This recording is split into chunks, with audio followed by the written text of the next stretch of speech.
সুলতানি যুগে যে বাংলা কথা যেটা আমরা আগের দিন বলছিলাম এমসিকিউ এর সেটটা, যে শামসুদ্দিন ইলিয়াস শাহ কবে বাংলায় স্বাধীন সুলতানির হচ্ছে আয়োজন করেছিল? কি করেছো? অপশন 1342। তাহলে অ্যান্সার হচ্ছে 1342, 1342 খ্রিস্টাব্দ।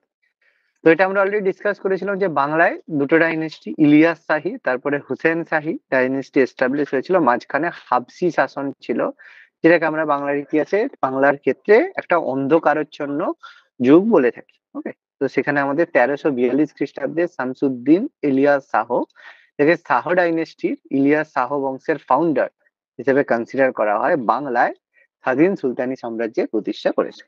খুব ভালো। কোন গ্রন্থে উল্লেখিত যে ইলিয়াস শাহ ছিলেন ফিরোজ শাহ তুগলকের ভৃত্য, ফিরোজ শাহ তুগলকের সার্ভেন্ট ছিলেন, এটা কোন বইতে বলা হয়েছে?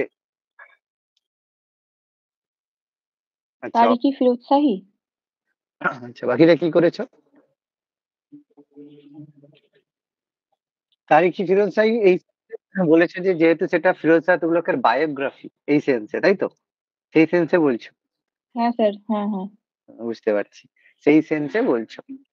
না, এখানে ফিরোজ শাহ তুগলকের যে ভৃত্য ছিল সেটা আমরা জানতে পারি রিয়াজউল সালাতিন থেকে।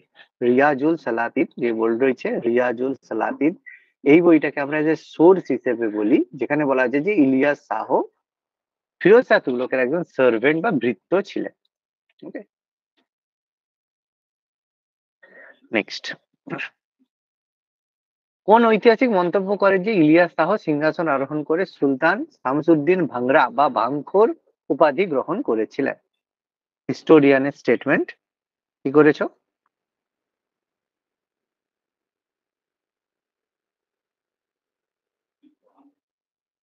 কি করেছো এটা? আচ্ছা, অ্যান্সার হবে মোহাম্মদ কাসিম ফেরিস্তা। ফেরিস্তার হচ্ছে তারিখি ফেরিস্তা গ্রন্থ রয়েছে, এই ফেরিস্তার বই থেকে আমরা জানতে পারি যে ইলিয়াস শাহ সিংহাসন আরোহণ করার সময় সুলতান শামসুদ্দিন ভাংরা বা ভাঙখোর এপিথেট বা উপাধি তিনি গ্রহণ করেছিলেন। আচ্ছা, কোন ঐতিহাসিক সুলতান ইলিয়াস শাহকে শাহ ই বাংলা বা সুলতান ই বাংলা বলেছেন? বাংলার সুলতান বা সুলতান ই বাংলা বলেছেন? কি করেছো? বলো, এটা করোনি? এটা ইম্পর্টেন্ট কোশ্চেন। আফিফ, আফিফ সাম। হ্যাঁ, শামস ই আসিফ তিনি মন্তব্য করেছেন সুলতান ই বাংলা, বাংলার হচ্ছে সুলতান, সুলতান ই বাংলা। খুব ইম্পর্টেন্ট, খুব ইম্পর্টেন্ট কোশ্চেন, খুব ইম্পর্টেন্ট কোশ্চেন, ঠিক আছে, খুব ইম্পর্টেন্ট কোশ্চেন। আচ্ছা, সুলতান ফিরোজ শাহ তুগলক বাংলা অভিযানের শেষে দিল্লি ফেরার সময় যে মাটির কেল্লা একডালার নাম কি করেছিলেন? এটা বলেছিলাম, আজাদগড়। আজাদগড়। এটা নোটসে দেওয়া ছিল, সম্ভবত ফিরোজ শাহ তুগলকের যে নোটটা দিয়েছিলাম তার মধ্যেই এটা দেওয়া ছিল, ছিল না? আজাদগড় নামকরণ করেছিলেন। না স্যার। হ্যাঁ স্যার। ওকে, আচ্ছা, নেক্সট। আচ্ছা আচ্ছা, কাঠমান্ডুর স্বয়ম্ভুনাথ মন্দিরের এক শিলালিপির সাক্ষ্য অনুযায়ী সুলতান ইলিয়াস শাহ কত খ্রিস্টাব্দে ওই মন্দির ধ্বংস করে? একে বলতে পারবে স্বয়ম্ভুনাথ কেন বলা হচ্ছে? স্বয়ম্ভু কথাটার মানে কি? What is the meaning of Swayambhu? অনেক তো শম্ভুনাথ হতে পারে, হবে স্যার শম্ভু আর স্বয়ম্ভু, বা এই শম্ভু যে কথাটা বলা হয়, শিবকে শম্ভু বলা হয়, শিব শম্ভু কেন বলা হয়? কেউ বলতে পারবে? সেখান থেকে স্বয়ম্ভু কথাটা এসেছে, কেউ বলতে পারবে জিনিসটা কি জিনিস? What is the meaning of Swayambhu? Swayambhunath মন্দিরের বিভিন্ন মানে অনেক গুরুত্ব রয়েছে, ঠিক আছে? তো আচ্ছা, এটার অ্যান্সার কি হবে প্রথমে বলো, তারপরে বলে দিচ্ছি ব্যাপারটা কি। 1346। না, এটা হবে 1350, ঠিক আছে, 1350, 1350-এ বলা হয়েছে যে তিনি স্বয়ম্ভুনাথ মন্দিরটা ডিস্ট্রয় করেছিলেন, ঠিক আছে। আচ্ছা, এবার কথাটা হচ্ছে যে স্বয়ম্ভু কেন বলা হয়? শিবকে স্বয়ম্ভু বা শম্ভু এই যে বলা হয়, কেন বলা হয়? দেখো, শম্ভু বা স্বয়ম্ভু কথার অর্থ যে যাকে কেউ সৃষ্টি করেনি, যে নিজে নিজেকে সৃষ্টি করেছে। কথাটা বুঝতে পারলে? স্বয়ম্ভু মানে নিজে নিজেকে ক্রিয়েট করেছে। যে কোনো জিনিসের একজন ক্রিয়েটার থাকে, মানে যে যাকে তৈরি করেছে। যেমন তোমার ক্রিয়েটার তোমার বাবা মা, ঠিক আছে? তাজমহলের ক্রিয়েটার যাই হোক শাহজাহান বলা হয়, বাট সে যাই হোক সেটা নিয়ে আলোচনা করছি না। তো সেরকম স্বয়ম্ভু বা শিবকে স্বয়ম্ভু বলা হয়, কারণ বলা হয় যে শিব নিজেই নিজেকে সৃষ্টি করেন। যে শিবকে কেউ সৃষ্টি করেনি, স্বয়ম্ভু। ওকে, সেই জন্য এই মন্দিরকে শিবকে বলা হয় শম্ভু বা স্বয়ম্ভু। মাথায় থাকবে কথাটা? ওকে, কেউ যদি কখনো বলে জিজ্ঞেস করে উত্তর দিতে পারে। ওকে, আচ্ছা বাংলার কোন সুলতান বাংলা থেকে রাজধানী লখনৌতিতে বাংলার রাজধানী লখনৌতি থেকে পান্ডুয়ায় স্থানান্তরিত করে? খুব ইম্পর্টেন্ট কোশ্চেন, পড়িয়েছিলাম, বলা ছিল। বলো, পান্ডুয়ায় ক্যাপিটাল ট্রান্সফার কে করেছিল? ইলিয়াস শাহ। ইলিয়াস শাহ। এটা বলাই ছিল, নোটসেও মেনশন করা ছিল। ইলিয়াস শাহ ক্যাপিটাল লখনৌতি থেকে পান্ডুয়ায়। আচ্ছা, লখনৌতিতে কোন রাজার ক্যাপিটাল ছিল? লক্ষণ সেন। লক্ষণ সেনের ক্যাপিটাল ছিল, মনে আছে আশা করি। আচ্ছা, সুলতান ফিরোজ শাহ তুগলক যখন ইলিয়াস শাহকে দমন করতে অগ্রসর হন, সে সময়ে অন্যান্যদের সঙ্গে শেখদের প্রতিও বাংলার শাসনকর্তাকে সমর্থন না করার জন্য কোন সুফি সাধক এক আদেশ জারি করেছিলেন? কি হবে উত্তর?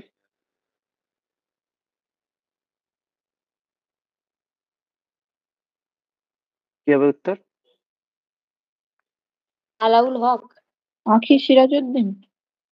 শেখ আখি সিরাজউদ্দিন, ভেরি গুড। শেখ আখি সিরাজউদ্দিন, ঠিক আছে? শেখ আখি সিরাজউদ্দিনের আদেশ জারি করেছিলেন তিনি। Okay? আচ্ছা, 1 মিনিট একটু হোল্ড করো, কেউ লেট করবে না, 1 মিনিট। হ্যাঁ, 1 মিনিট। ওকে, আচ্ছা, তো যেটা বলছিলাম লাস্ট কোশ্চেন ছিল যে যখন ইলিয়াস শাহকে দমন করতে উদ্যত হয়েছিলেন, তখন শেখ আখি সিরাজউদ্দিনের যে সহায়তায় বা হচ্ছে এতে কি হয়েছিল, তিনি আহ, আদেশ জারি করেছিলেন। Okay. কোন ঐতিহাসিক মন্তব্য করেন যে একডালা দুর্গের অন্তঃপুরবাসিনী মুসলিম মহিলাদের কান্নাকাটি শুনে ফিরোজ শাহ তুগলক দিল্লি প্রত্যাবর্তনের সিদ্ধান্ত নেন? কি হবে অ্যান্সার?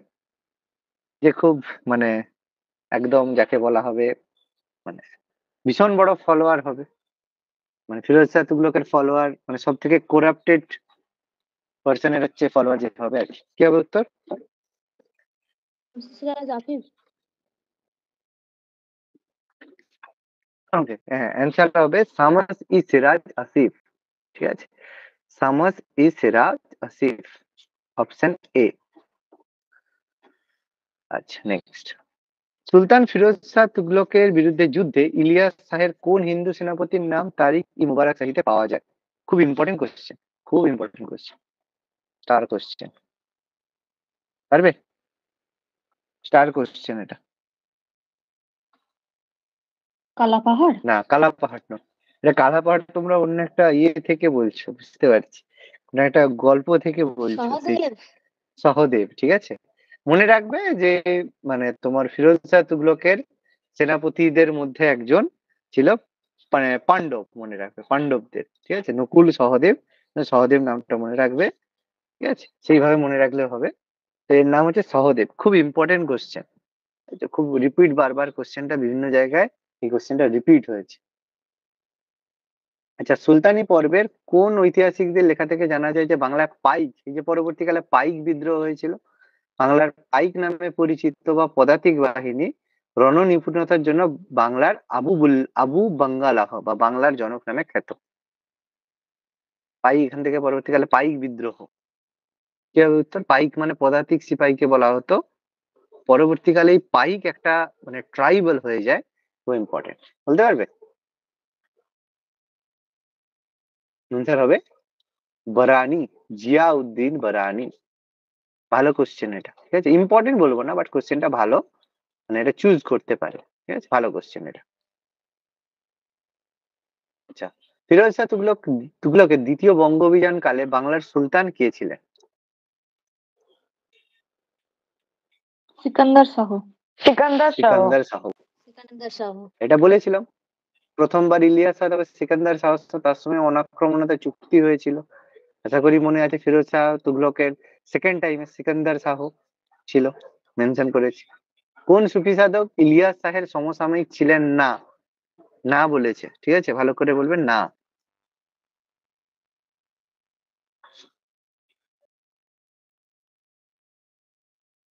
দেখো, শেখ আঁখি সিরাজউদ্দিন ছিল, মাস্ট এটা ছিল, এটা হবেই, সমসাময়িক ছিল। আলাউল হকও ছিল, এর নামও আমি মেনশন করেছি।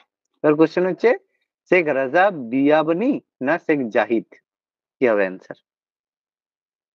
50-50 করে দিলাম তোমাদের সুবিধার জন্য, বলো। অপশন ডি হবে স্যার। অপশন ডি হবে শেখ জাহিদ, ঠিক আছে, শেখ জাহিদ ইলিয়াস শাহের কন্টেম্পোরারি ছিলেন না। আচ্ছা, সিকান্দার শাহ তার মুদ্রায় শিলালিপিতে কি উপাধি গ্রহণ করেছিলেন?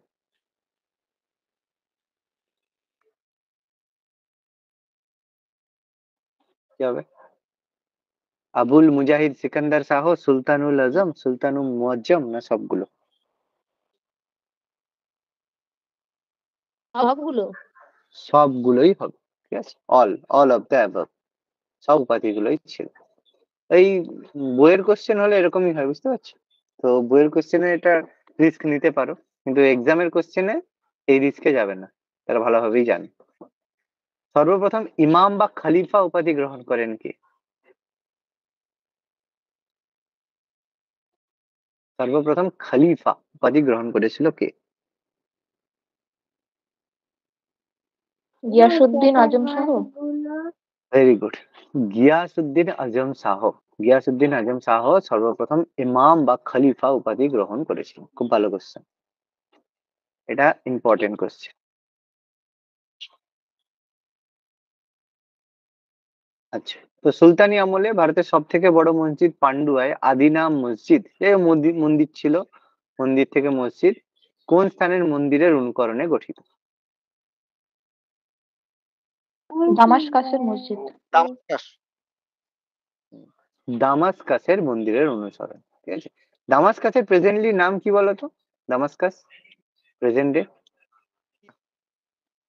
মাদাগাস্কার। সিরিয়া, জানো সিরিয়া? হ্যাঁ স্যার, আমি ওটাই বললাম তো। আচ্ছা আচ্ছা, ঠিক আছে ঠিক আছে। আচ্ছা, যাই হোক, রিসেন্ট হয়তো আপডেট তোমরা জানো কি জানো না, archaeological survey of India report দিয়ে দিয়েছে যে জ্ঞানবাপী, সেখানে মসজিদ মানে মন্দিরই ছিল, মসজিদ হবে, তো প্রবাবলি হয়তো ওটা হচ্ছে রাম মন্দিরের পরে, ওটা পরবর্তী ঘটনা, ওটাও হয়ে যাবে। তো যাই হোক, এটা তোমাদের রিসেন্ট যদি কোনো কোশ্চেন থাকে কারেন্ট অ্যাফেয়ার্স এর মধ্যে, কিছু কোশ্চেন এগুলো থেকে থাকবে। কিরকম কোশ্চেন থাকে? কিছু কোশ্চেন থাকে যেগুলো রিসেন্ট অ্যাক্টিভিটির ওপরে, যে কোন মন্দিরটি মানে কোন মসজিদ বা কোন মসজিদটি হচ্ছে বর্তমান।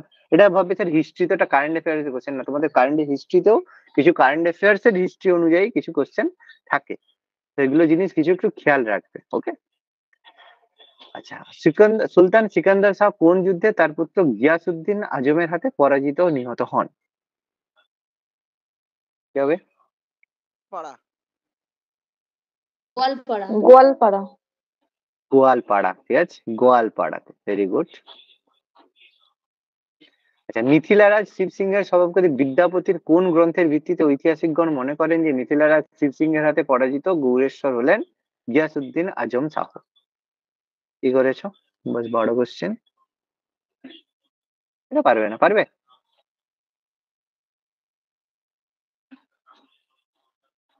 বিদ্যাপতির লেখা বই পুরুষ পরীক্ষা, ঠিক আছে, এটা জানো না, এটা নোট করে রাখবে, এরকম কোশ্চেন থাকে কিছু কোশ্চেন।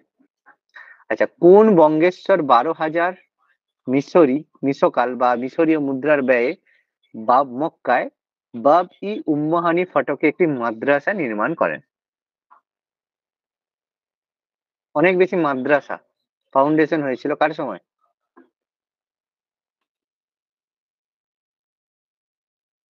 গিয়াসউদ্দিন আজম শাহ, ঠিক আছে, গিয়াসউদ্দিন আজম শাহের সময় সব থেকে বেশি মাদ্রাসার ফাউন্ডেশন হয়েছিল, তার মধ্যে একটা ছিল মক্কাতে বাব ই উম্মাহানি। কোন সুলতান নিজের কবিতায় ছত্র রচনা করে অসমাপ্ত রেখে তা পারস্যের বিখ্যাত কবি হাফিজের কাছে পাদ পূরণের জন্য পাঠান? এটা সেই সময় কমন ব্যাপার ছিল, পারবে? গিয়াসউদ্দিন আজম শাহ। গিয়াসউদ্দিন আজম শাহ। এই সময় প্রচুর ভাগ অনেক জায়গায় দেখবে যেগুলো দেখবে অটোবায়োগ্রাফি আছে, যেমন বাবরের বাবরনামা, তারিকি জাহাঙ্গীরি, ঠিক আছে? বেশিরভাগ বই যেগুলো অটোবায়োগ্রাফি বলা হয়, কেউ না নিজে লেখে না, বুঝতে পারছো? অটোবায়োগ্রাফি মানে কি, যে এটা তোমাদের মনে হবে আজকের দিনের অটোবায়োগ্রাফি রাইটার কিন্তু নিজেই, কিন্তু সেই সময় যারা ছিল তারা কিন্তু কেউই তার অরিজিনাল রাইটার নয়, লিখছে তার সভাকবি বা কেউ, ঠিক আছে? কিন্তু তাতে তার বয়ানে কিছু লেখা হতো, ঠিক আছে? কেউ অটোবায়োগ্রাফি মানে এই নয় যে সে নিজে লিখেছে। Okay? তো যাই হোক, কোন সুলতান সমকালীন চীন সম্রাট ইয়াংলুর রাজসভায় 3বার দুধ পাঠিয়েছিলেন? এটা এটা বলেছিলাম, এটা বলা উচিত। চীনে দুধ পাঠিয়েছিল গিয়াসুদ্দিন আজম 3বার। শাহ। গিয়াসুদ্দিন আজম শাহ চীনে 3বার দুধ পাঠিয়েছিলেন, এটা আমি বলেছিলাম। হয়তো সালগুলো মেনশন ছিল কিনা মনে নেই নোটসে, তো কিন্তু 3বার দুধ পাঠিয়েছিলেন এটা আমি মেনশন করে দিয়েছিলাম, তাই তো? ওকে। আচ্ছা, কোন বৌদ্ধ ভিক্ষুককে 1410 থেকে 1411 খ্রিস্টাব্দে চীনে পাঠানো হয়েছিল? কি হবে উত্তর?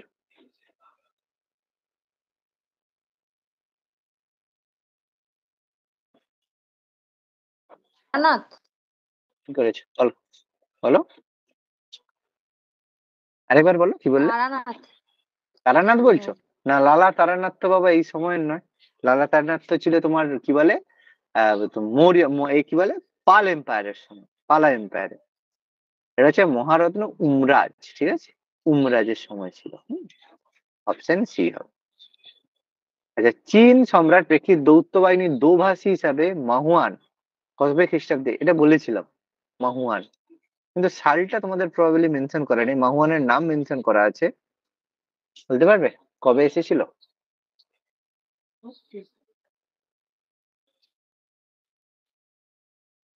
কি হবে? 1431, 1431, 1431। আচ্ছা, বাংলার কোন সুলতান সুলতানুস সালাতিন বা রাজাধিরাজ উপাধি গ্রহণ করেছিলেন? কি করেছো? এটা বলেছিলাম, সাইফুদ্দিন হামজা শাহ, সুলতান উল সালাতিন। আচ্ছা, হ্যাঁ, বলো, এটা বলতে পারবে, সহজ কোশ্চেন। গণেশ। রাজা গণেশ, রাজা গণেশ একমাত্র হিন্দু শাসক। আচ্ছা, তার ছেলের নাম কি ছিল মনে আছে? যদু। যদু। ও, পরের নাম পরিবর্তন, সেটা পরে আসছি। আচ্ছা, রিয়াজুল সালাতিনের লেখকের মতে ইলিয়াস শাহী বংশের কোন সুলতানকে সিংহাসনচ্যুত করে গণেশ বাংলার শাসনভার গ্রহণ করেছিল? আলাউদ্দিন শেষ ফিরোজ রাজা শাহ। আলাউদ্দিন ফিরোজ শাহ। আচ্ছা, এটা বলেছিলাম, শেষ ইলিয়াস শাহী বংশের শেষ যে আলাউদ্দিন ফিরোজ শাহ, আলাউদ্দিন ফিরোজ শাহ। আজকে গণেশকে ক্ষমতাচ্যুত করার জন্য কোন সুফি দরবেশ জৌনপুরের সুলতান ইব্রাহিম সার্কিকে আহ্বান জানান? ইব্রাহিম সার্কি বলেছিলাম, মনে আছে? কার আহ্বানে? কি হবে? আচ্ছা, এটার নামটা মনে হয় মেনশন করা নেই। এটা হচ্ছে নূর কুতুব আলম। এটা ইম্পর্টেন্ট, ঠিক আছে? এটা ইম্পর্টেন্ট কোশ্চেন, যদি না লেখা থাকে, প্রবাবলি লেখা নেই, তো মনে রাখবে, এটা ভালো কোশ্চেন, ঠিক আছে? ইব্রাহিম সার্কিকে এমনি দেখো জেনারেলাইজ কোশ্চেনের মধ্যে এটা থাকে যে কোন সুলতানের আক্রমণে গণেশকে ক্ষমতাচ্যুত করা হয়েছিল, সেটা অবশ্যই ইব্রাহিম সার্কি, জৌনপুরের সুলতান। এবার এটা মাঝে মাঝে একটু ভালো কোশ্চেন হলে আসে যে কে আহ্বান করেছিল, ঠিক আছে? যেমন বাবরকে আক্রমণের জন্য কে আহ্বান করেছিল, মনে আছে? হ্যাঁ স্যার। হ্যাঁ, দৌলত খান লোধি আর আলম খান লোধি। দৌলত খান লোধি, আলম খান লোধি, সেরকম এটা। আচ্ছা, ইলিয়াস শাহী বংশের পুনঃপ্রতিষ্ঠাতা মানে রাজা গণেশের থেকে যে যদুকে সরিয়ে তারপরে কি হবে এটা? এটাও বলেছিলাম। নাসিরুদ্দিন মামুদ শাহ। না, নাসিরুদ্দিন মাহমুদ শাহ, এটা দরবেশ সুলতান নয়, নাসিরুদ্দিন মাহমুদ শাহ, ঠিক আছে? উপাধি এপিথেল গ্রহণ করে নাসিরুদ্দিন মাহমুদ শাহ। Option C. গণেশের উপাধি কি হবে? ধনুষ মর্দন দেব। দনুজ মর্দন দেব। ধনুর্জমন দেব। খুব ভালো কোশ্চেন। এটা থাকে, রাজা গণেশ এটাকে এটা করে রাখবে। ধনুর্জমন দেব। আচ্ছা, সুলতান জালালউদ্দিন মোহাম্মদের পিতার নাম কি ছিল? গণেশ। গণেশ। রাজা গণেশ। ওই যে যদু, ঠিক হ্যাঁ আছে, স্যার। এরই নামকরণ করা হয়েছিল যদু, সেটা আমরা বলেছিলাম। গণেশের হচ্ছে যে পুত্র ছিল যদু, যাকে ধর্মান্তরিত করে সুলতান জালালউদ্দিন মোহাম্মদ করা হলো। তো তিনি পরবর্তীকালে হিন্দুদেরই মানে শত্রু হয়েছিলেন, মন্দির ধ্বংস এক্সেট্রা এক্সেট্রা ছিল। আচ্ছা, সুলতান জালালউদ্দিন কোন উপাধি গ্রহণ করেন?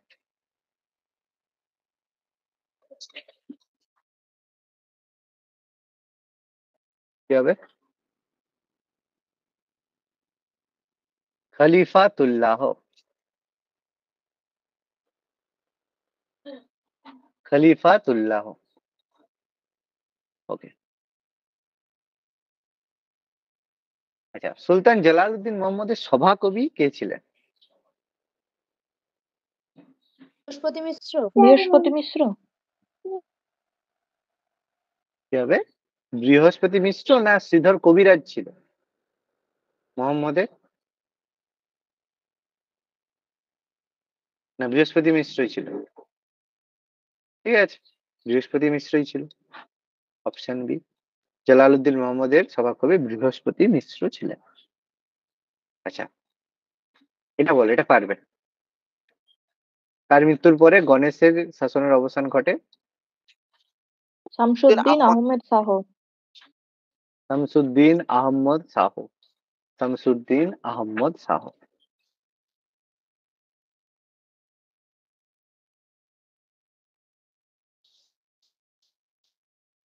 আচ্ছা, শামসুদ্দিন ইলিয়াস শাহী বংশের পুনঃপ্রতিষ্ঠা করেন কে? নাসিরুদ্দিন মাহমুদ শাহ। নাসিরুদ্দিন মাহমুদ শাহ।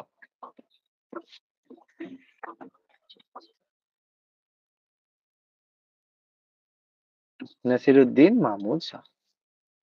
আচ্ছা, কোন সুলতান বৃহস্পতি মিশ্রকে পণ্ডিত সার্বভৌম বা রায় মুকুট উপাধি দেন? রুকনুদ্দিন বরবাক শাহ। অ্যান্সার হবে রুকনুদ্দিন বরবক শাহ। আচ্ছা, কোন গ্রন্থের রচয়িতা হিসেবে সুলতান রুকনুদ্দিন বরবক শাহ মালাধর বসু গুণরাজ খান উপাধিতে ভূষিত? এটা বলেছিলাম। খুব ভালো কোশ্চেন, ইম্পর্টেন্ট কোশ্চেন। শ্রীকৃষ্ণ বিজয়। এটা খুব ইম্পর্টেন্ট কোশ্চেন, খুব খুব ভীষণ ইম্পর্টেন্ট কোশ্চেন। শ্রীকৃষ্ণ বিজয়। এটা অনেকে ভুল হতে পারে, শ্রীকৃষ্ণ মঙ্গল হতে পারে, কারণ চণ্ডী মঙ্গলের সাথে গুলিয়ে যায়। ঠিক আছে, শ্রীকৃষ্ণ বিজয় বা শ্রীকৃষ্ণ কীর্তন কিছু নয়, শ্রীকৃষ্ণ বিজয় ভীষণ ইম্পর্টেন্ট। রুকনুদ্দিন বরবক মালাধর বসুর লেখা গুণরাজ খান শ্রীকৃষ্ণ বিজয়ের সাথে সম্পর্কিত, খুব ভালো করে পড়বে। আচ্ছা, তাকে সুবরাজ খান উপাধি প্রদান করেছিলেন?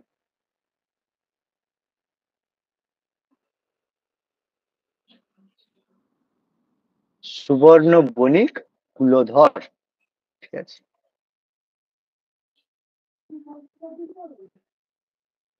আচ্ছা, সফরনামা নামে ফার্সি ভাষায় রচিত অভিধানটি কে রচনা করেন? বি। কি হবে? ফারুকি। ইব্রাহিম কাওয়াস ফারুকি। Very good. সফরনামা।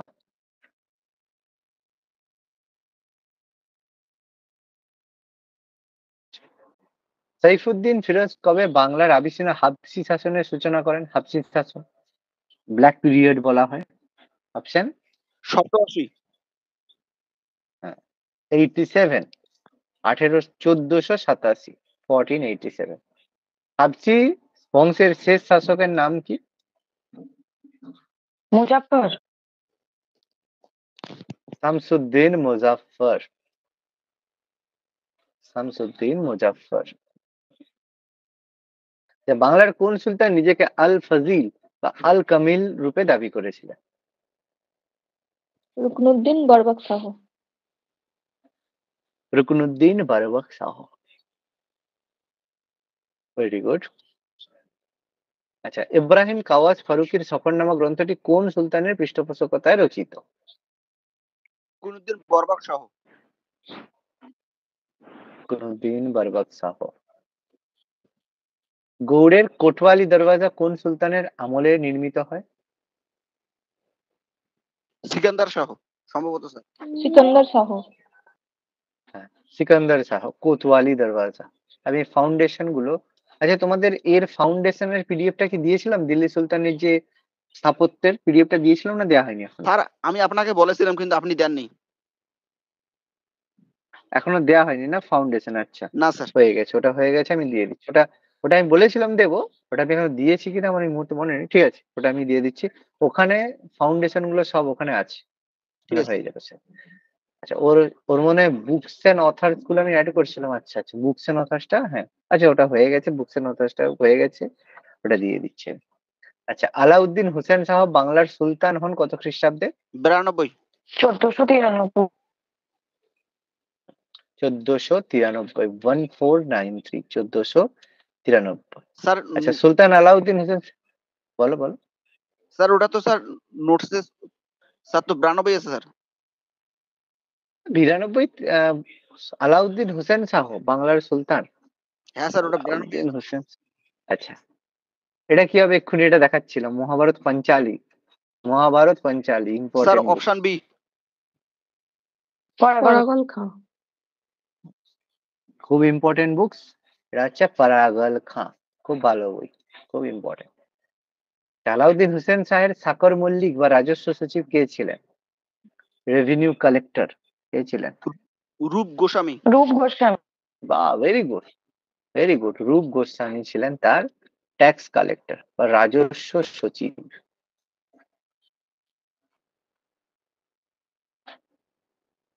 আচ্ছা, আলাউদ্দিন হোসেন শাহের ব্যক্তিগত চিকিৎসকের নাম কি? অনন্ত দাস।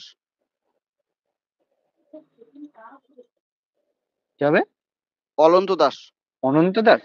অনন্ত হ্যাঁ দাস স্যার। ছিল না মুকুন্দ দাস ছিল? স্যার অনন্ত দাস স্যার ব্যক্তিগত চিকিৎসক। বাকিদের কি গো? আমার মুকুন্দ দাস তো মনে হয়, বলো তো, কেউ জানো না? স্যার অনন্ত না দাসই স্যার, এটা স্যার পাইনি হবে আমি। স্যার। বুঝলে, এটা দেখবে একটু, যদি কোথাও পাও আমাকে একটু স্ক্রিনশট করে দিয়ে দেবে, ঠিক আছে? আমি এটার অ্যান্সার মুকুন্দ দাসই করলাম। যদি তোমরা অনন্ত দাস পাও তাহলে যে কেউ কোনো জায়গা থেকে একটু স্ক্রিনশট করে আমাকে দেবে, ঠিক আছে? যদি কোথাও পাও। মনসামঙ্গল, মনসামঙ্গলের কোন লেখক হোসেন শাহকে নৃপতি তিলক? এটা ইম্পর্টেন্ট কোশ্চেন, মারাত্মক ইম্পর্টেন্ট কোশ্চেন। বলো কি উত্তর? বিজয় গুপ্ত। বিজয়গুপ্ত। বিজয় গুপ্ত, ভীষণ ইম্পর্টেন্ট কোশ্চেন, ঠিক আছে? নৃপতি তিলক হিসাবে হোসেন শাহকে বিজয় গুপ্তের লেখা, খুব ইম্পর্টেন্ট কোশ্চেন। ত্রিপুরার ইতিহাস রাজমালার তথ্য অনুযায়ী আলাউদ্দিন হোসেন শাহের ত্রিপুরা আক্রমণকালে সেনাপতি কে ছিলেন? স্যার হ্যালো, বলো বলো, বলো বলো বলো। স্যার মুকুন্দ দাস আছে জীবন মুখোপাধ্যায়ের বইয়ে। হ্যাঁ, মুকুন্দ দাস, এই তো জীবন মুখোপাধ্যায় চলছে, মুকুন্দ দাসই আছে। আমি বললাম মুকুন্দ দাসই হবে। এবার যদি তোমরা কেউ অনন্ত দাস কোথাও পেয়ে থাকো বললে আমাকে স্ক্রিনশট পাঠাবে, আমি অথেন্টিকেশন চেক করে আমি বলবো, ঠিক আছে? তবে অ্যান্সারটা কি করেছো? 49।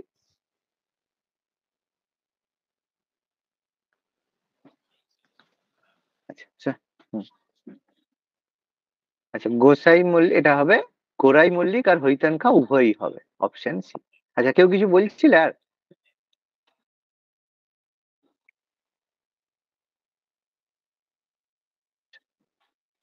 আচ্ছা, শোনা যাচ্ছে তো? না না স্যার, হ্যাঁ হ্যাঁ হ্যাঁ। আচ্ছা, নিম্নোক্ত কোন গ্রন্থটি রূপ গোস্বামীর রচনা নয়?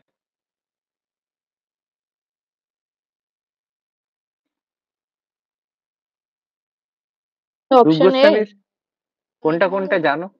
কোন দুটো, কোন বইগুলো জানো যে রূপ গোস্বামীর রচনা? ললিত মাধব, বিদগ্ধ মাধব, এই দুটো। স্যার ললিত মাধব, বিদগ্ধ মাধব, অপশন সিতে নয়। আর তাহলে অপশন সিতে নয়। না ডি। অপশন সি তো আছে, সি তো আছে তো বললে, ললিত মাধব, বিদগ্ধ মাধব তো রচনা তো আছে তো। স্যার অপশন নয় মানে এই দুটো, হ্যাঁ, পদচন্দ্রিকাটা রূপ গোস্বামীর লেখা নয়, ঠিক আছে? পদচন্দ্রিকার রাইটার রূপ গোস্বামী নয়।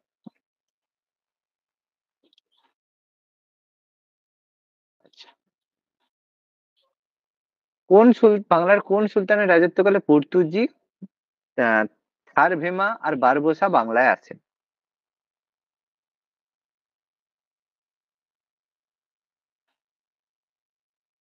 আলাউদ্দিন হোসেন শাহ। ঠিক আছে, হ্যাঁ, আলাউদ্দিন হোসেন শাহের সময়ে পর্তুগিজ থারভেমা আর বারবোসা ভারতে আসে, বাংলায় আসে। যে কোন গৌড়েশ্বরের রাজত্বকালে দিল্লিতে মুঘল সাম্রাজ্যের প্রতিষ্ঠা হয়? নসরত শাহ। হম, মুঘল সাম্রাজ্যের প্রতিষ্ঠা 1526 কার সময় হবে? আলাউ আলাউদ্দিন হোসেন শাহ।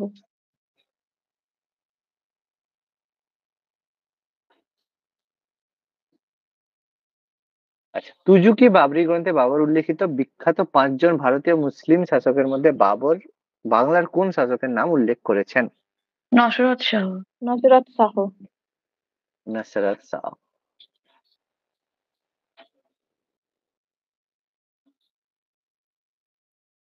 আচ্ছা, সুলতান নসরত শাহ কোন মসজিদ স্থাপন করেন যেখানে পয়গম্বর হযরত মুহাম্মদের পদচিহ্নের ছাপ সহ একখানি পাথর স্থাপন করেন?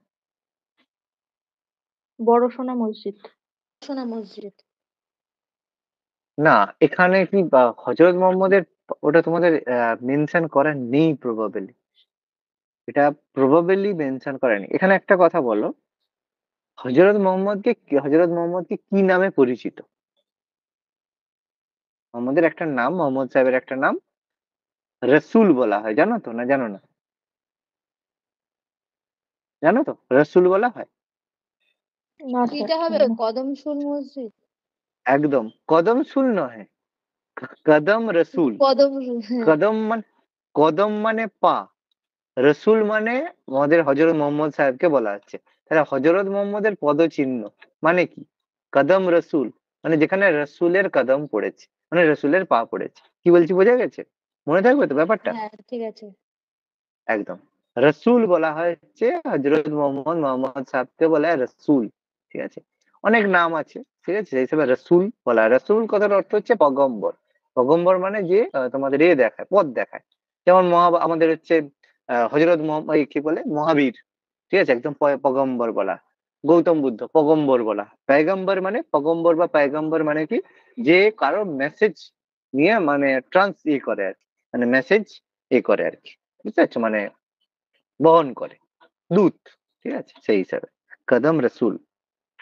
বাংলার কোন সুলতানের সঙ্গে বাবরের যুদ্ধ সন্ধি হয়েছিল? একটাই হবে, কি হবে? নসরত শাহ। নসরত শাহ। কন্টেম্পোরারির মধ্যে একমাত্র নসরত শাহই ছিলেন। ঠিক আছে, ব্যাস, এটা আমাদের কমপ্লিট। আচ্ছা, এরপর আমাদের হচ্ছে ভক্তিবাদ ইচ্ছে, আর তার সঙ্গে এমসিকিউটাও তোমাদের দিয়ে দিচ্ছি। কতগুলো এমসিকিউ আছে সেটা বলে দিচ্ছি। অনেকগুলো এমসিকিউ, 90টার কাছাকাছি এমসিকিউ আছে ভক্তি সুফি মুভমেন্টে। আচ্ছা, এটা আমি দিয়ে দিচ্ছি, এটা ইম্পর্টেন্ট, একটু ভালো করে করে রাখবে। আচ্ছা, আচ্ছা, ভক্তিবাদ সুফিবাদের মধ্যে প্রথম সুফি। সুফিবাদ ব্যাপারটা এসেছে, সুফি মানে যেসব সাধকরা জীবনের পবিত্রতা, বিশুদ্ধতা এবং আত্মত্যাগের উপর মনোনিবেশ করে, মানে বিভিন্ন যে তোমার হচ্ছে সবকিছু মানে ছেড়ে ছুড়ে দিয়ে সবকিছু মানে সেই হিসাবে করে, তো তাদেরকে আমরা বলি সুফি সাধক বা সুফি বলা হয়। ঠিক আছে, এদেরকে সুফি বলা হয়। সুফি কথাটা এসেছে আরবি শব্দ সাফা থেকে, তার অর্থ পবিত্রতা। ঠিক আছে, এবার অনেক জায়গায় অনেক ক্ষেত্রে এই সুফি কথাটাকে ব্যবহার করা হয়েছে কি, এটা একটা আরবি শব্দ সুফ থেকে এসেছে, সুফ, সুফ থেকে এসেছে, যার অর্থ হচ্ছে যে পশমের কাপড় পরিধান করে। কারণ যে সুফি সাধকরা হতো, তারা জেনারেলি পশমের কাপড় পরিধান করতো, সেখান থেকে তাদেরকে সুফি কথাটা বলা হয়েছে। ঠিক আছে, তো সুফি ব্যাপারটাও সেরকম, যেরকম ভাবে কোনো জিনিস মানে উদ্ভব হয়েছিল একটা নোবেল কজের জন্য, কিন্তু কিছুদিন পরে সেটা কি হয়, একদম পথ হারিয়ে অন্যদিকে চলে যায়। যেরকম ভাবে প্রত্যেকটা রিলিজিয়ানই কম বেশি হয়েছে, সেরকম সুফি যে মতবাদ, সেটা একটা নোবেল কজে বা ভালো কজের জন্যই হয়েছিল, কিন্তু সেটা কি হয়েছিল কিছুদিন পরে তার যে মানে উদ্দেশ্য থেকে বিচ্যুত হয়েছিল। তো যাই হোক, সেটা আমরা দেখি কি ব্যাপার। তো এটা আমরা দেখলাম সুফিবাদের উৎস হলো ইসলামের একটা আধ্যাত্মিক রহস্যবাদ, যা বস্তুবাদকে প্রত্যাখ্যান করে। বস্তুবাদকে প্রত্যাখ্যান মানে সিম্পল ভাষায় আমরা যে কোনো জিনিস বস্তুর প্রতি আমাদের যে অনীহা, বস্তুবাদ মানে মেটালিস্টিক ওয়ার্ল্ডের পরিবর্তে আমরা যে স্পিরিচুয়াল লাইফের উপর আমরা যে ফোকাস করি সেটাকেই বলা হচ্ছে। আর সুফিবাদে উপলব্ধির মাধ্যমে ঈশ্বরের জ্ঞান অর্জনকে প্রয়োজনীয় শর্ত হিসেবে বিবেচনা, উপলব্ধির মাধ্যমে যে রিয়েলাইজেশন করা, যে আমি গডকে রিয়েলাইজ করছি, সে আমাদের সমস্ত জায়গায় বা সমস্ত কিছুতে শেয়ার করছে বা সবার আছে, সেই হিসাবে বলেছে। তো এটা বেসিক্যালি যে খিলাফতের ক্রমবর্ধমান বস্তুবাদের কারণে এটার উদ্ভব হয়েছিল। এবার কথাটা হচ্ছে যে খিলাফতের, বলবে স্যার খিলাফত আন্দোলন তো পরে হয়েছিল, এখানে কি ভুল আছে? ব্যাপারটা হচ্ছে খেলাফতের ক্রমবর্ধমান বস্তুবাদ বলতে যে খলিফা ছিল, খলিফা বলতে কি, খলিফার যে উদ্ভব হয়েছিল সেটা বেসিক্যালি হয়েছিল যে প্রফেট মোহাম্মদ মারা যাওয়ার পরে সমস্ত যেসব মানুষেরা ছিল বা যারা মানে ইসলাম ধর্মের ফলোয়ার ছিল, তারা কি করে ধীরে ধীরে ইসলাম ধর্ম থেকে চলে যাচ্ছিল। কারণ প্রফেট মোহাম্মদের সময়ে যারা ইসলাম ধর্ম গ্রহণ করেছিল প্রাইমারিলি বা প্রিলিমিনারি সময়ে, সেগুলো ছিল অনেকটা লোভের কারণে, অনেকটা ভয়ের কারণে, আর অনেকটা হচ্ছে প্রাণ ভয়ের কারণে, যেটা ইন্ডিয়ার ক্ষেত্রেও সেম ব্যাপার ছিল। ইন্ডিয়া বলো বা যেসব জায়গাতে ইসলাম ধর্ম প্রচারিত হয়েছে বা মানে ছড়িয়েছে, তার প্রধান কারণ ছিল প্রাণের ভয়। ঠিক আছে, যে কেউ যদি ধর্মান্তরিত না হয় তাকে সেই সময় মেরে দেওয়া হতো। তো সেই কারণে এরপরে কি হয়, এবং সেই কাজগুলো যারা করতো তাদেরকে খলিফা বলা হতো। ঠিক আছে, এখান থেকে খলিফা বা ক্যালিফেট দের উদ্ভব হয়েছিল।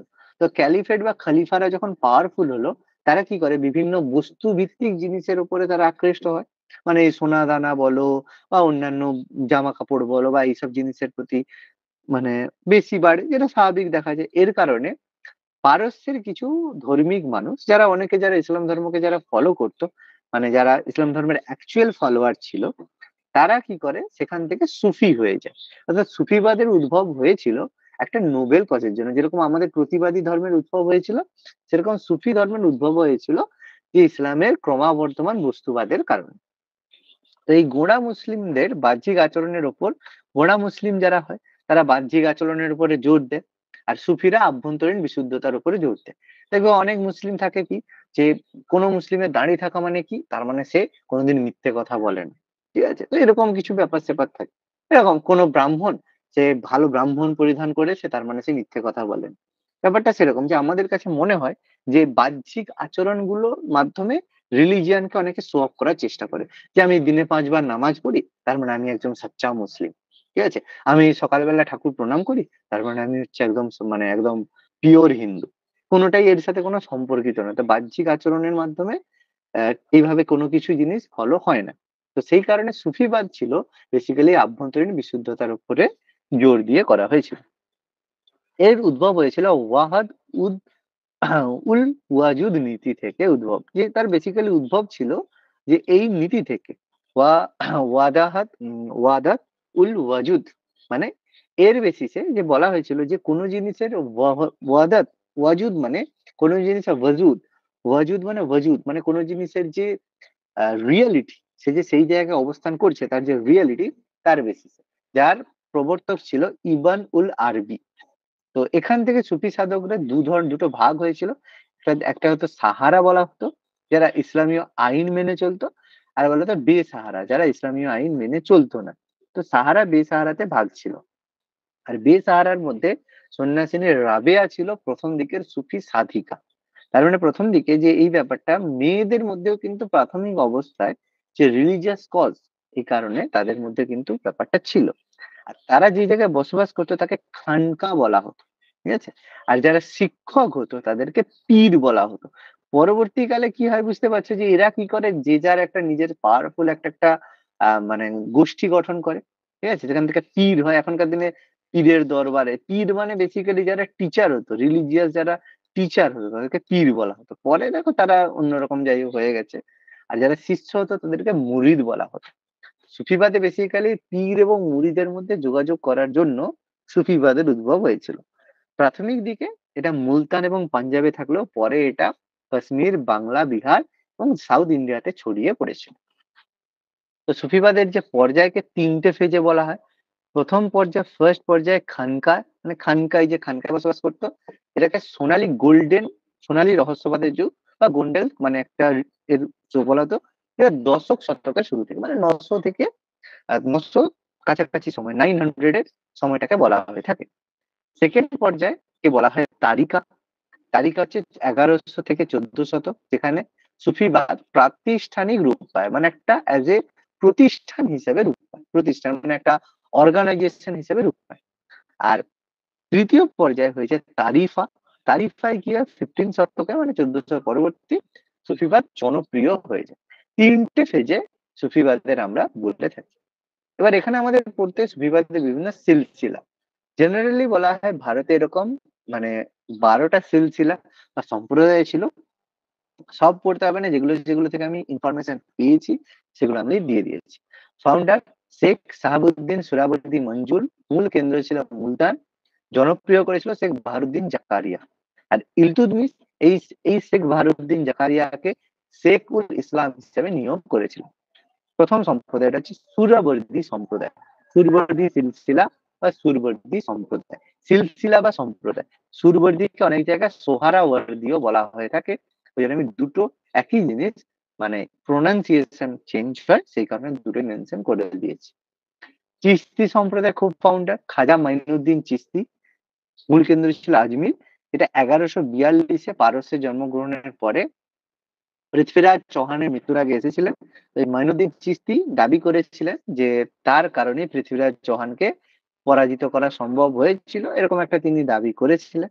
তো যাই হোক, তার পরবর্তীকালে আমাদের হচ্ছে কি বলে মোহাম্মদ বিন কাসেম, সরি মোহাম্মদ ঘড়ি, ঠিক আছে, যিনি পরাজিত করেছিলেন একটা বড় জায়গা আজমির শরীফে চিশতিকে দিয়েছিলেন, যেখান থেকে চিশতি আজকের দিনে সব থেকে মানে সবচেয়ে বেশি যেই যেই জায়গাতে মানে ইন্ডিয়াতে আহ, মানে মানে বাচ্চা মেয়েদের রেপের জায়গা, সেটা হচ্ছে আজমির শরীফের আজমিরের দরগা।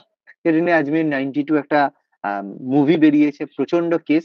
এটা এতদিন কংগ্রেস গভর্নমেন্ট যেটাকে সাপোর্ট করে এসেছে, ঠিক আছে, আজকের দিনে সেগুলো অনেক কিছু কেস বেরিয়ে আসছে। এটা খুব মানে জঘন্য জায়গার মধ্যে অন্যতম হচ্ছে মঈনুদ্দিন চিশতির দরগা, আজমির শরীফের দরগা। তো নিজামুদ্দিন আউলিয়া এই সময় আফগানিস্তান থেকে ভারতে এসেছিল। অন্যান্য সাধকের মধ্যে বাবা ফরিদ, সেলিম চিশতি। এই সেলিম চিশতি আকবরের সময় ছিল। তো এরই দয়াতে আকবরের জন্ম হয়েছে, মানে আকবরের ছেলে কি বলে জাহাঙ্গীরের জন্ম হয়েছিল, এই কারণে সেলিম চিশতি তার নাম অনুসারেই সেলিম নাম দিয়েছিল আকবর, ঠিক আছে, সেলিম চিশতির নাম অনুসারে। তো যাই হোক, এটা ব্যাপার আছে, তো এখানে অনেক কিছু ব্যাপার আছে, বলে দেবো পরে। তো যাই হোক, পরে নাসিরউদ্দিন চিরাগ, যাকে চিরাগ ই দিল্লি বলা হয়ে থাকে, দিল্লির চিরাগ। শেখ হামিদ উদ্দিন, ঠিক আছে, আর হচ্ছে কুতুবুদ্দিন বখতিয়ার কাকি, যার জন্য কুতুব মিনার তৈরি করা হয়েছিল। ফেরদৌসি সিলসিলা ফাউন্ডার শেখ বাহারুদ্দিন, শ্রেষ্ঠ শাসক শেখ জফরউদ্দিন, আর হচ্ছে মূল কেন্দ্র ছিল বিহার, ঠিক আছে। আর তোমার কাদারি সিলসিলা শেখ আব্দুল কাদির গিলানি, গুরুত্বপূর্ণ শাসক শাহ নিজামুদ্দৌলাহ, লাহোর সিন্ধুতে ছিল আকবরের সময়, এরা মুঘলদের সমর্থক ছিলেন। দারা শিকো শাহজাহানের যে পুত্র, কাদিরির সমর্থক ছিলেন। তারপর হচ্ছে সত্তারি সিলসিলা, যেটা হচ্ছে শাহ আব্দুল্লাহ সত্তারি, গোয়ালিয়র থেকে। তানসেনের শিষ্য ছিলেন গোয়ালিয়রের শেখ মোহাম্মদ ঘাউদ, একজন সাধক ছিলেন। মহাদেবী সিলসিলা মোহাম্মদ মোহদি, জৌনপুর। মিয়া বারাইদ রওশনী সিলসিলা জলন্ধর। নকশবন্দি সিলসিলা খাজা বাহাউদ্দিন নকশবন্দ। খাজা বাকিবিল্লাহ জনপ্রিয় করতেন, আরেকজন শাসক শেখ আহমদ সিরহিন। তো প্রপার এখানে মেনশন করা আছে, যতটা সম্ভব আমি নোটা দিয়েছি, 12টার বাকিগুলো আমি সেভাবে পাইনি, বা কোনো জায়গাতে আমি সেভাবে মেনশন পাইনি। অন্তত নোটা দরকার, নামগুলো করে রাখবে। তারপরে আমাদের ভক্তিবাদী সাধক, ভক্তি বেসিক্যালি ভজ ধাতু থেকে ভক্তির উদ্ভব হয়েছে, যার উত্তর ঈশ্বরের ভজন করা। ভজন মানে এ করা। ভক্তিবাদের মূল উদ্দেশ্য আত্মার সাথে পরমাত্মার মিলন, যেটা সব জায়গাতে বলা হয়ে থাকে। আমাদের এর মধ্যে আত্মা পরমাত্মার এই সোল কনসেপ্ট বলা হয়ে থাকে। আমি এই থিওরির মধ্যে যাচ্ছি না। মূল উদ্দেশ্য ঈশ্বর সাধনার মাধ্যমে মোক্ষ লাভ করা, যার উদ্ভব বেসিক্যালি হয়েছিল তামিলনাড়ুতে শৈব, নায়ানার আর বৈষ্ণব আলাবার পন্থীর হাত ধরে হয়েছিল। তো বেসিক্যালি দক্ষিণ ভারতে দেখবে যে বৈষ্ণব আর হচ্ছে শৈব দুটোর পপুলারিটি বেশি দেখতে পাবে। এই জন্য যে আমাদের হচ্ছে বলা হয় যে তিরু, ঠিক আছে, তিরু ব্যাপারটা, শৈব মন্দির আর বৈষ্ণব মন্দির প্রচুর দেখতে পাওয়া যায়। তামিলনাড়ুতে বেশি শৈব, বৈষ্ণবও দেখা যায়। তুর্কি আক্রমণের পর উত্তর ভারতে ভক্তিবাদের প্রচার ঘটে, তার কারণ তুর্কিরা ভারতে প্রচুর ধর্মান্তরিত করছিল, আর ভক্তিবাদী সাধকরা হিন্দু ধর্মের গোড়ামি থেকে মুক্ত করে অন্তরের পবিত্রতা দেখে সৎকর্মের উপর গুরুত্ব দেন। ঈশ্বর সন্ধানে ভক্তি একমাত্র পথ, ভক্তি মার্গ বা ভক্তি একমাত্র পথ, এই মতবাদ প্রচার করেছিল যারা, তাদেরকে ভক্তিবাদী সাধক বলা হয়। আর এই আন্দোলনকে বলা হয় ভক্তি আন্দোলন। এর একটা সাংস্কৃতিক, সামাজিক এবং হচ্ছে সাংস্কৃতিক বিপ্লব হিসাবে যেটাকে কনসিডার করা হয়ে থাকে। ঠিক আছে, সামাজিক এবং সাংস্কৃতিক বিপ্লব হিসাবে কনসিডার করা হয়। তো বৌদ্ধ ধর্মের পরে বড় এক্সেট্রা ভক্তিবাদ, ইসলামের প্রভাবও ছিল, বা একেশ্বরবাদের কনসেপ্ট হ্যানা তেনা এই যুগে ব্যাপার স্যাপার আছে। রিডিং পড়বে ভাবে, যার মধ্যে গুরুত্বপূর্ণ কবির নানক, রামানন্দ, শ্রী চৈতন্য দেব, এদেরকে আমরা ধর্ম বিজ্ঞানী হিসাবে বলা হয়ে থাকে। এরা মধ্যযুগে করে। তো জনপ্রিয়তার কারণ ছিল যেখানে নিম্নবর্গের মানুষের অর্থনৈতিক উন্নতি সাধন এই আন্দোলনের অন্যতম উদ্দেশ্য ছিল। নিম্ন জাতের মানুষ মানে কারিগর, সে নিম্নজাত মানুষদের সামাজিক সাম্যের লক্ষ্যও ছিল এখানে ভক্তিবাদে।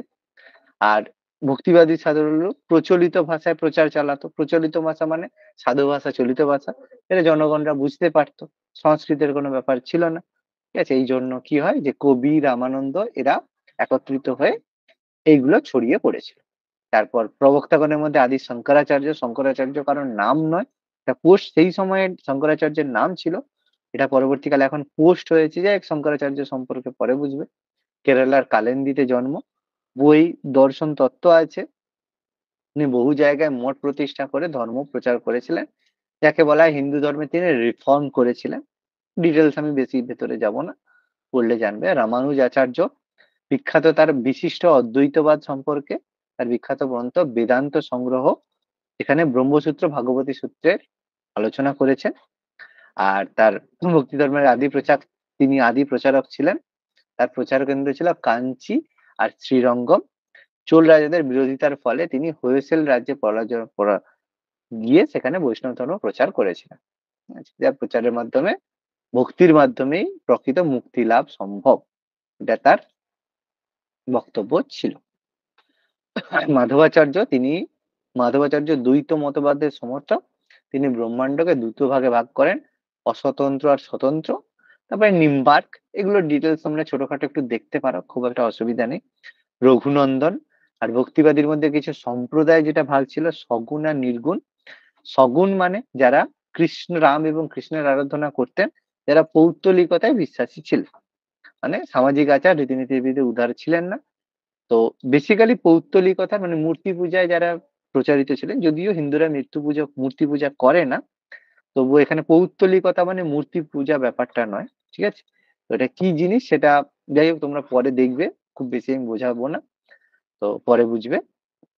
নিগুণ সম্প্রদায় যারা নিরাকার ঈশ্বরে বিশ্বাসী ছিল, এটা বিশ্বাস করতেন যে ঈশ্বরের কোনো নির্দিষ্ট রূপ নেই, সর্বজ্ঞ তিনি, গোঁড়ামি থেকে মুক্ত, এক্সেট্রা এক্সেট্রা রয়েছে। দুটো ভাগে ভাগ, সগুণ আর নির্গুণ। তারপর সগুণ সম্প্রদায়ের সাধকের মধ্যে তুলসীদাস, আকবরের কন্টেম্পোরারি, রামচরিত মানস, নাভজি, তারপর রামানন্দ ফেমাস, বিশিষ্ট দ্বৈতবাদ সম্পর্কে তিনি ছিলেন। তো বৈরাগী, তার দলকে বলা হতো বৈরাগী। তার 12 জন শিষ্যের মধ্যে কবির ছিলেন জোলা, মুসলিম রুইদাস ছিলেন মুচি, সেনা ছিলেন নাপিত, পিপা ছিলেন রাজপুত। এগুলোর নাম তুলে পড়ে। ঠিক আছে, যে মানে তোমার রামানন্দের শিষ্যের মধ্যে কোন শিষ্য একজন নাপিত ছিলেন, কোন শিষ্য একজন মুচি ছিলেন। বিশেষ করে মুচিটা প্রচুর পড়ে, রুইদাসের কথা প্রায় কিন্তু পড়ে। ওকে, আর ভক্তি রামানন্দ অন্যতম ছিলেন। তো তিনি বৈষ্ণব ধর্মের প্রচারক ছিলেন।